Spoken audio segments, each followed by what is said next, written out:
Hello everyone, स्वागत है आप सभी का आपके अपने YouTube channel the math group पर। आज के इस वीडियो में हम चर्चा करने वाले हैं 10 मार्च 2025 के दिन जो कक्षा 10वीं गणित से पेपर के ऑब्जेक्टिव पूछे जाएंगे, उन ऑब्जेक्टिव का पैटर्न किस प्रकार से रहने वाला है, तक कहाँ कहाँ से किस प्रकार से हमें ऑब्जेक्टिव देखने को मिलेंगे। तो चलिए करते हैं शुरुआत वीडियो की। हम अध्याय वाइज इन सारे ऑब्जेक्टिव को देखते जाएंगे और कहाँ कहाँ से क्या क्या चीजें हमें सारांश में किन किन चीजों को हमें सवालों के बेस पे हल करना है, वो सारी चीजें हम यहाँ से समझते जाए। अध्याय 1 की बात करें, यहाँ पर हमें कुछ संख्या ऐसी दी जाएगी जो कि हमें अब चाहे भले वो प्रश्न क्रमांक 1 हमारा अभाज्य गुणनखंड हो, वहां से हुआ, या फिर एलसीएम एचसीएफ का पैटर्न किसी संख्या से हुआ, वहां से हुआ, या इस प्रकार का जो करनी 2 करनी 5 इस प्रकार की करनी वाली संख्याओं को लेकर हमें पूछ लेगा कि यह परिमेय है अथवा नहीं। एक पार्ट से तो नॉर्मली हमें इस टाइप के ऑब्जेक्टिव पूछे जाएंगे, तो हम कोशिश करें प्रश्नों में एचसीएफ और एलसीएम की प्रैक्टिस अच्छे से कर लेंगे तो यहां से हमारा काम हो जाएगा। साथ ही साथ हम अध्याय 1 से लेकर अध्याय 14 तक के जितने सारे बुक्स के पीछे सारांश दिए गए हैं उनको भी एक बार अच्छे से कवर कर ले तो हमारे 30 में से 30 नंबर के ऑब्जेक्टिव वहां से कवर हो जाएंगे। साथ ही इसमें एक क्वेश्चन और है, दो संख्याओं का गुणनफल बराबर एचसीएफ गुणित एलसीएम, उस वाले क्वेश्चन को भी हम सरल कर लेंगे तो वहां से हमारा काम हो जाएगा। अध्याय 2 की बात करें तो 2.1 में हमें चूंकि रेखाओं के रूप में कुछ चतुर्थांश दिया होता है और वहां से हमें शून्य गिनना होता है। एक बात वो हो सकती है, दूसरी बात दो सूत्र हमें दिए जाएंगे, शून्यकों का योग और शून्यकों का गुणनफल, जो कि होता है अल्फा प्लस बीटा बराबर माइनस बी बट्टे ए और अल्फा डॉट बीटा बराबर सी बट्टे ए। इन दोनों के आंकिक प्रश्न हो या चाहे इन्हीं के पैटर्न पर कुछ दिया हो, इसको हम कवर कर लेंगे सवालों के बेस पे। यहाँ अध्याय 2 से हमारे ऑब्जेक्टिव क्लियर हो जाएंगे। फिर अध्याय 3 की बात करें तो 3 में प्रतिस्थापन विलोपन से हो सकता है कुछ मान दिए जाए, या एक यूं मान ले 2x + 3y बराबर 4 हमें दिया है ना, उसमें x की वैल्यू दे दी और y की फाइंड करनी, तो वैसी कंडीशन में हम वहां से वैल्यू को फाइंड कर सकते हैं। या फिर 3-4 कंडीशन जो दी है हमें, प्रतिशती, संपाती, समांतर, अद्वितीय, अनेक और कोई हल नहीं, फिर संगत, संगत और असंगत, ये जो पैटर्न दिया है जो कि आपको डिस्क्रिप्शन में एक वीडियो लिंक मिल जाएगी, वहां से आप जाके इसको कवर कर सकते हो। यहां से हर बार परीक्षा में 100% एक क्वेश्चन पूछा जाता है, चाहे भले वो सूत्रों के रूप में हो चाहे इनकी संख्या के रूप में हो। इसको हम अच्छे से कवर कर ले और इसी पैटर्न पे 2 नंबर का एक प्रश्न भी यहां से हमें पूछा जाएगा, उसको भी हम इसके माध्यम से सीखेंगे। अध्याय 4 की बात करें तो अध्याय 4 में 3 पैटर्न तो ये दिए हैं जो कि b² - 4ac बड़ा या बराबर है 0 के। इसमें समीकरण के दो वास्तविक और भिन्न मूल होंगे जो कि हमें 4.2 के बाद दिया गया है अपनी एनसीईआरटी बुक में। फिर दिया है b² - 4ac बराबर 0, ऐसी कंडीशन में समीकरण के दो बराबर मूल होंगे। और तीसरा हमें दिया है b² - 4ac छोटा है 0 से, इस कंडीशन में समीकरण के कोई मूल नहीं होंगे।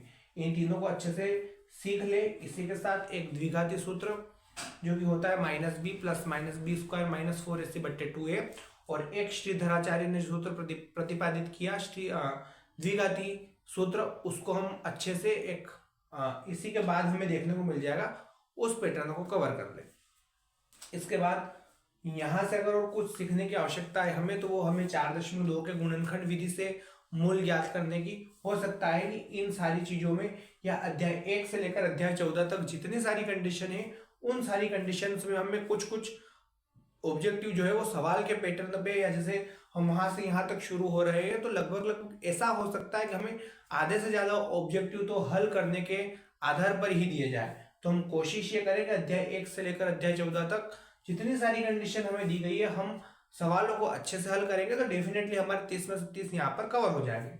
अध्याय 5 की बात करें तो दो कंडीशन हमें यहाँ देखने को मिलती है। एक तो वापस ज्ञात करने का सूत्र जो कि होता है an बराबर a + n-1d, और योग सूत्र sn बराबर n/2 2a + n-1d। इन दोनों पैटर्न को हम अच्छे से सीख लेंगे और यहीं से हमारा या तो भले वो आंकिक रूप में हो या इन सूत्रों से हो, कुछ न कुछ ऑब्जेक्टिव बन जाएगा। इसके बात करते हैं हम अध्याय 6 की। तो अध्याय 6 में है क्या, त्रिभुज 6.1, मतलब अध्याय 6 का नाम त्रिभुज है और इसमें 6.1 प्रश्नावली में 4-5 ऑब्जेक्टिव दिए गए हैं। और साथ ही साथ इन 4-5 ऑब्जेक्टिव के साथ हम सर्वांग सम होने की शर्त उसको कवर कर ले और एक थेल्स प्रमेय का कथन व्यवस्थित रूप से कर ले, इससे आउट कुछ नहीं जाएगा।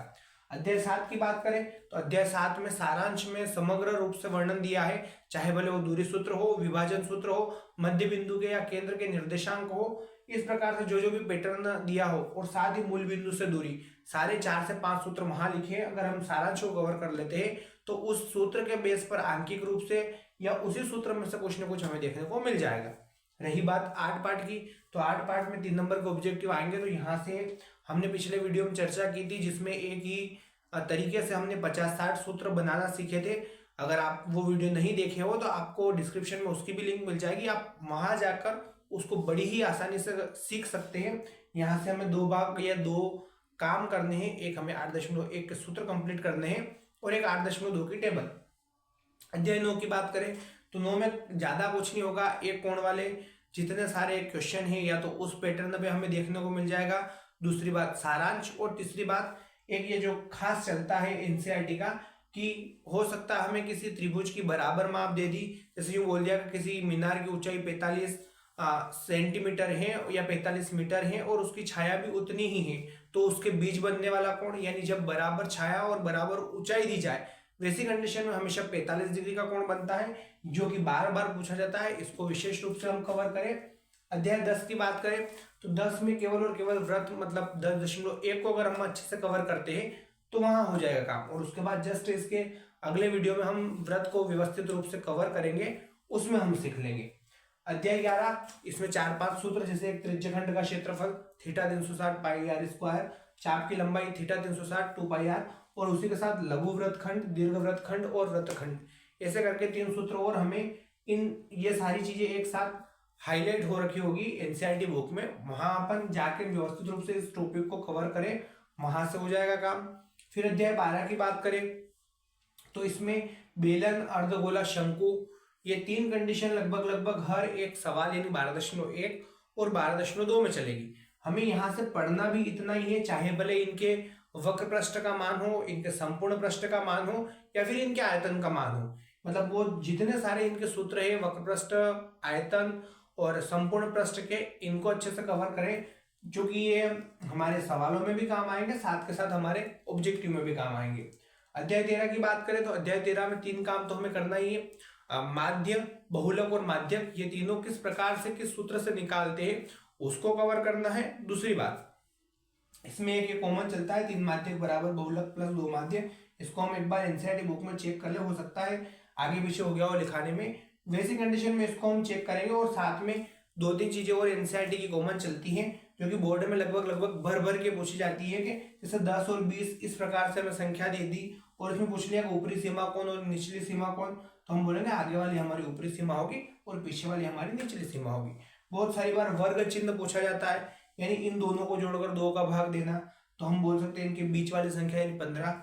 इस पैटर्न को हम अच्छे से सीखे। उसके बाद लास्ट बचा हमारे पास अध्याय 14, जिसमें 2 से 3 संभावना यहाँ भी बनेगी। वो एक तो PE इज इक्वल 1 - PE बार, इस वाले पैटर्न से हमने सवाल भी किए हैं, इसको हम व्यवस्थित करें। फिर संभव घटना की परिभाषा पूछ सकता है, संभव घटना की प्रायिकता कितनी होती है वो पूछ सकता है, असंभव घटना की प्रायिकता कितनी होती है वो पूछ सकता है। इस टाइप से ऑब्जेक्टिव हमें अपने पेपर में देखने को मिलेंगे। इस पूरे निष्कर्ष से हमें एक बात पता चलती है कि अगर हमने ये सारे टॉपिक्स और इनमें सबसे मेन चीज जो है वो है हमारी सारांश, अगर हमने पूरी एनसीईआरटी बुक के, चूंकि सारांश इतने बड़े नहीं है जितना हम समझ रहे हैं, पूरी एनसीईआरटी बुक के हमने सारांश को ढंग से पढ़ लिया है, तो लगभग हमारा पेपर का पैटर्न जो ऑब्जेक्टिव बेस पे वहीं से रहेगा। दूसरी बात, कहाँ से सवाल के रूप में हमें ऑब्जेक्टिव देखने को मिलेगा, तो हम बोल सकते हैं 2 से, उसके बाद 3 से, 4 से और 5 से।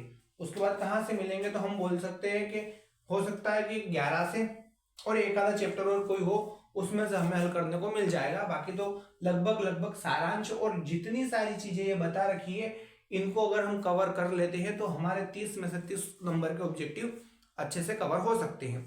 आज की वीडियो के लिए बस इतना ही। वीडियो अगर अच्छी लगे वीडियो को लाइक कीजिएगा, शेयर कीजिएगा और चैनल को सब्सक्राइब कीजिएगा।